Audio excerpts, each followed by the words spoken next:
La conduite que les spirituels doivent suivre dans cette nuit obscure consiste à ne se préoccuper nullement du raisonnement ou de la méditation. Car comme nous l'avons déjà dit, le temps en est passé.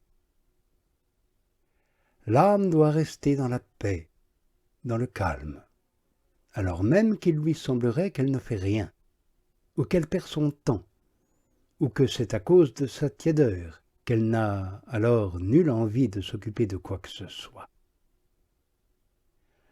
Ce sera beaucoup qu'elle garde la patience et persévère dans l'oraison sans y rien faire.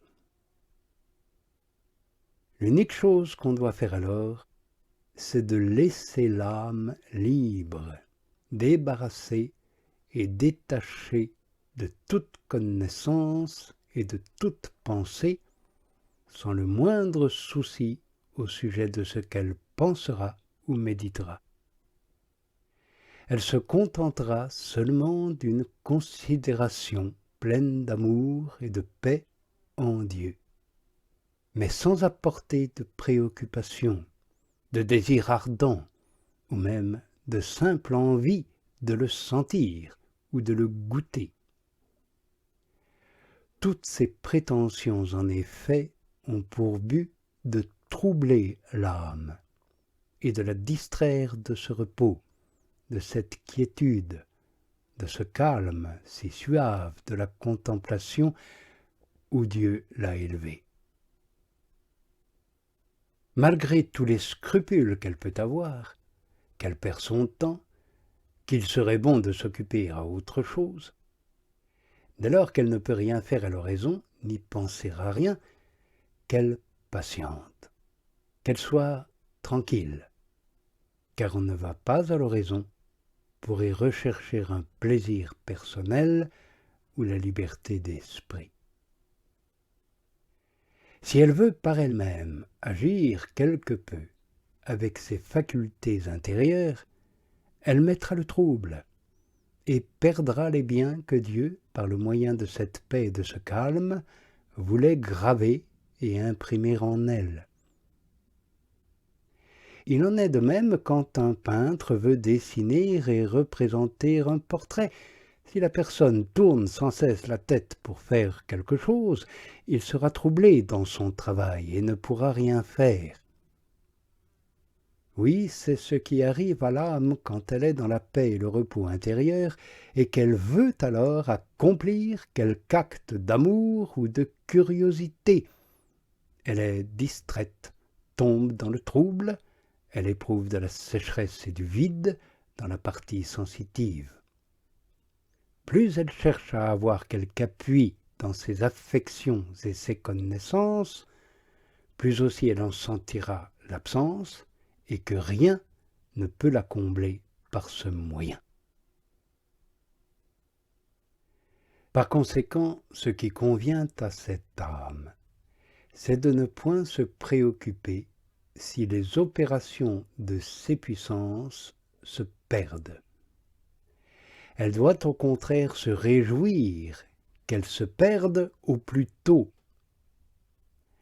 En effet, elles ne troubleront point alors la contemplation infuse où Dieu l'introduit. Dieu lui accordera une plus grande abondance de paix.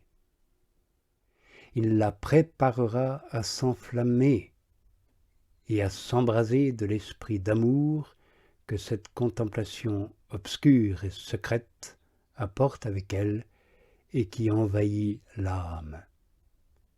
Parce que la contemplation n'est pas autre chose qu'une infusion secrète, paisible et amoureuse de Dieu, qui, à l'occasion, embrase l'âme de l'esprit d'amour, comme elle le donne à entendre dans le vers suivant de ces cantiques de l'âme de la nuit obscure, étant plein d'angoisse et enflammé d'amour.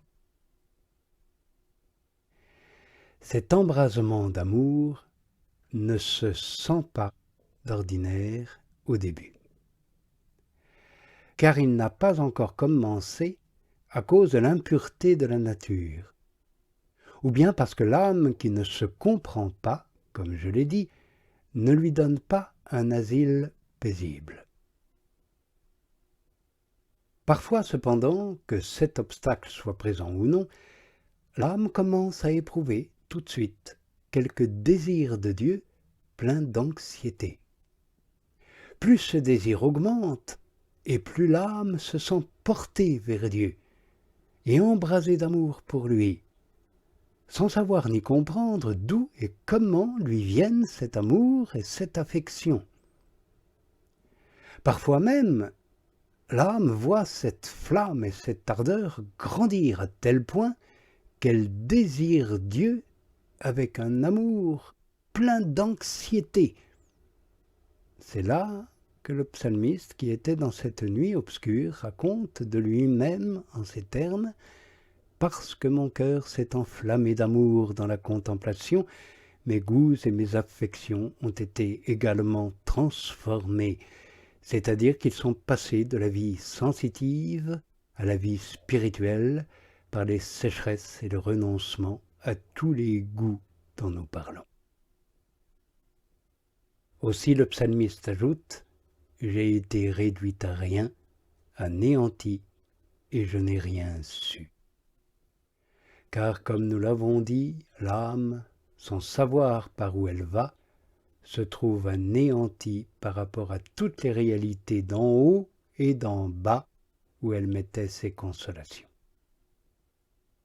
Elle constate seulement qu'elle est tout embrasée d'amour, sans savoir comment s'est produit un tel changement.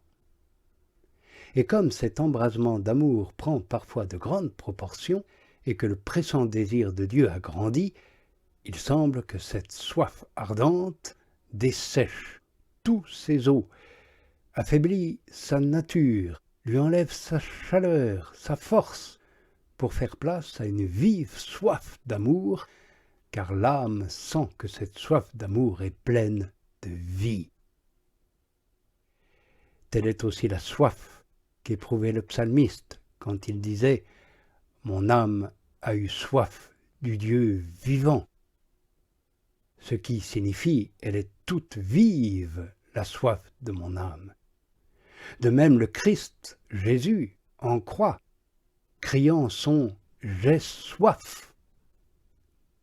Et cette soif, toute vive qu'elle soit, nous pouvons bien dire qu'elle fait mourir.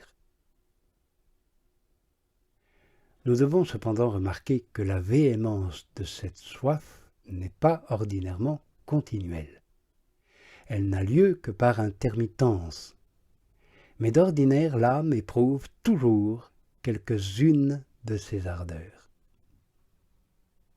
Remarquons en outre, comme je l'ai dit en commençant, que d'ordinaire, cet amour n'est pas sensible au début. L'âme éprouve au contraire la sécheresse et le vide dont nous parlons.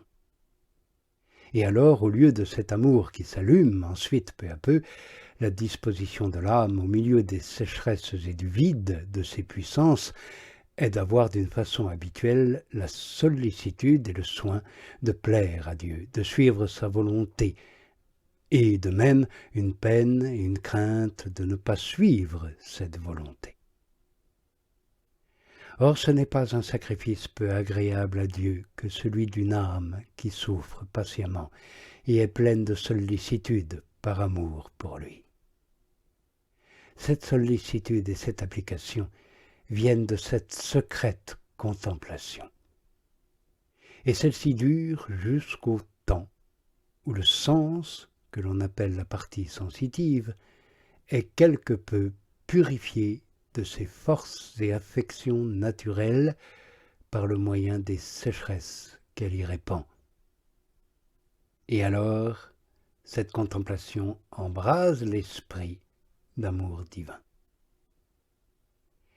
Mais en attendant, l'âme est semblable au malade qui suit un traitement. Tout est peine et douleur à souffrir dans cette nuit obscure. dans cette rude purification des sens intérieurs, où elle se guérit d'une foule d'imperfections et s'exerce à la pratique de toutes les vertus pour se rendre conforme à l'amour divin. Comme nous le dirons demain dans le vers suivant, ô l'heureux sort.